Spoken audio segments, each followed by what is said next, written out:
The Russian invasion of Ukraine has destroyed any chance of Russia regaining its title of a great power that can rival the US.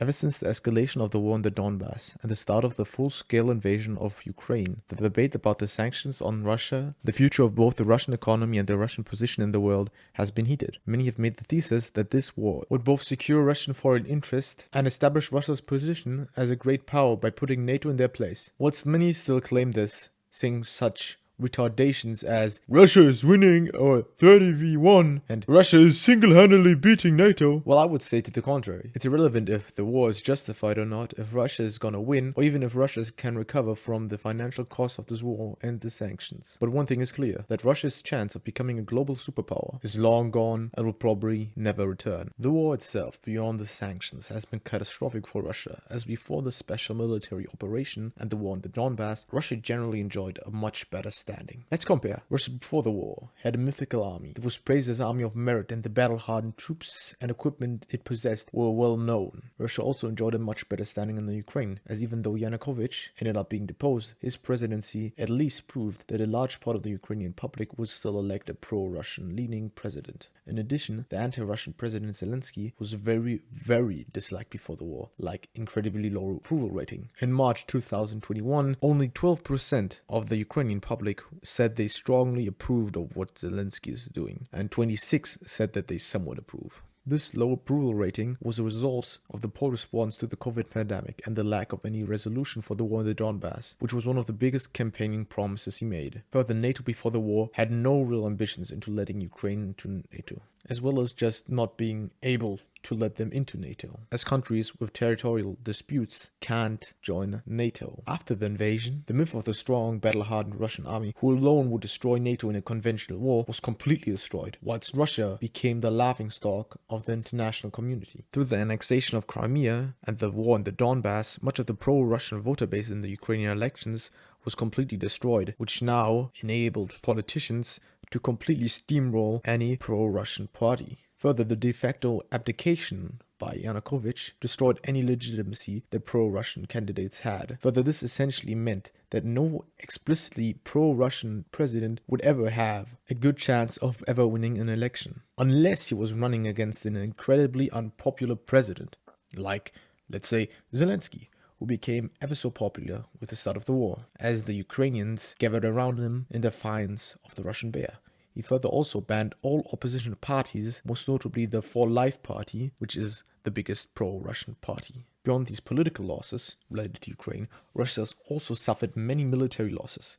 Well, of course, the exact number of deaths and casualties is completely unknown to us. The only people that actually know it are the Russians. But the Russian media site, Mediazona, has estimated through quote-unquote social media posts by relatives, reports in local media, and statements by local authorities that Russia has suffered about 19,600 KIAs killed in action. Further, the Ukrainian government has estimated that Russia has suffered 190,000 KIAs. Based on the Pentagon leaks, the US government estimates Russian KIAs between 35,000 and 43,000. But the exact number of deaths is more or less irrelevant.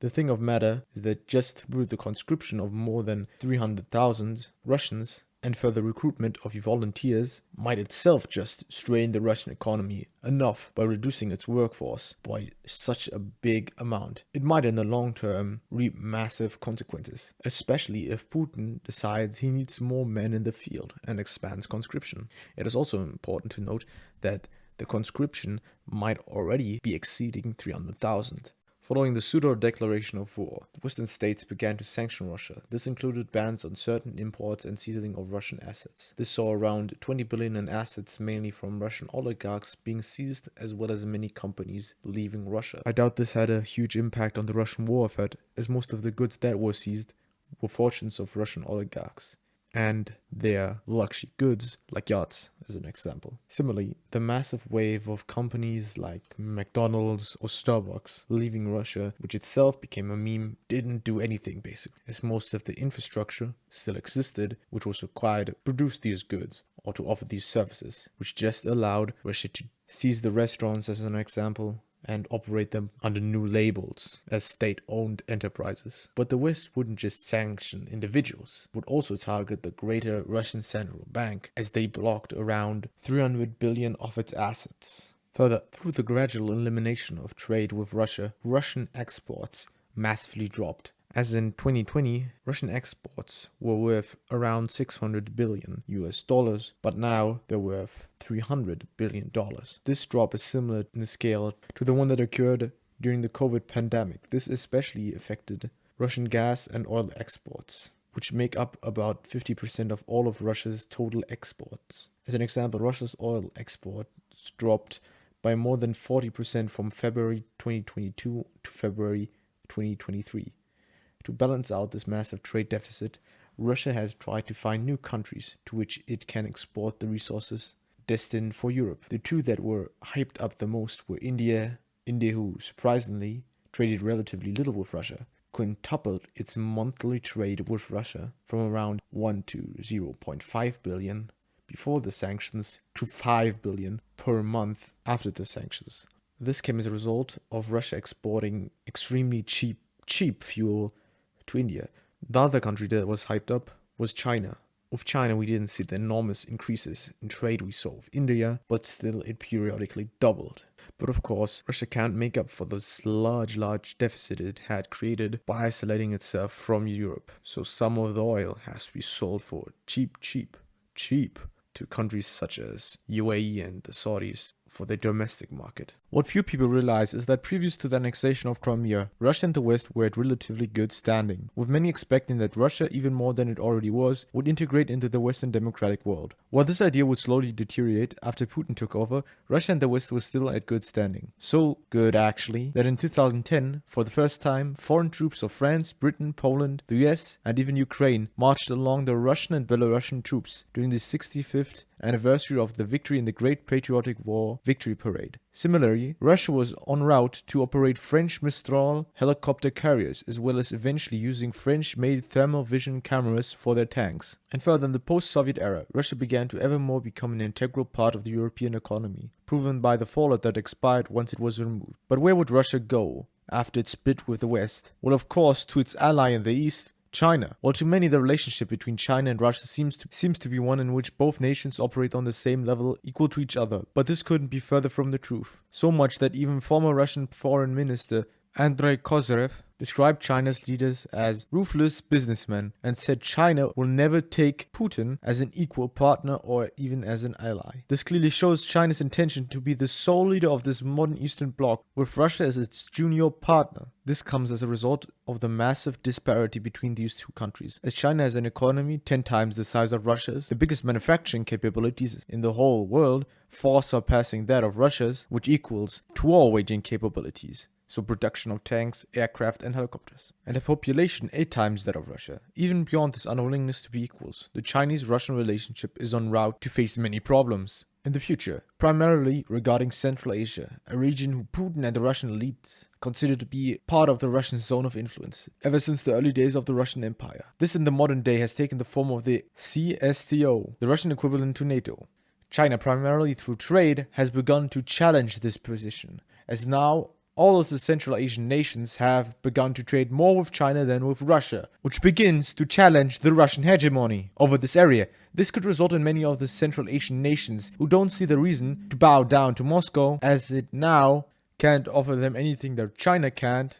China has also opened a police station in Tajikistan, the country that houses the largest Russian military base, which could be the first step to building up a military presence in that area for China. It is also important to note that Russia is much more reliant on China now than China is on Russia. This is seen by the amount of trade between these two countries, as China only exports 2% of its total exports to Russia, but Russia does around 16. Do you know what region is the last region which China still hasn't regained following its century of humiliation? Well, some might say Hong Kong, but they de facto own it. But I think few will think about the region around Vladivostok, which Russia took in the 19th century, a time period that the Chinese call the century of humiliation, as it saw China being carved up by the Western powers. This period had a large impact on how future Chinese politicians would view the world. What is also interesting is that the CCP has begun to refer to the states by their traditional Chinese name and not the Russian name. To conclude, as a result of the invasion, Russia has lost any chance of taking over Ukraine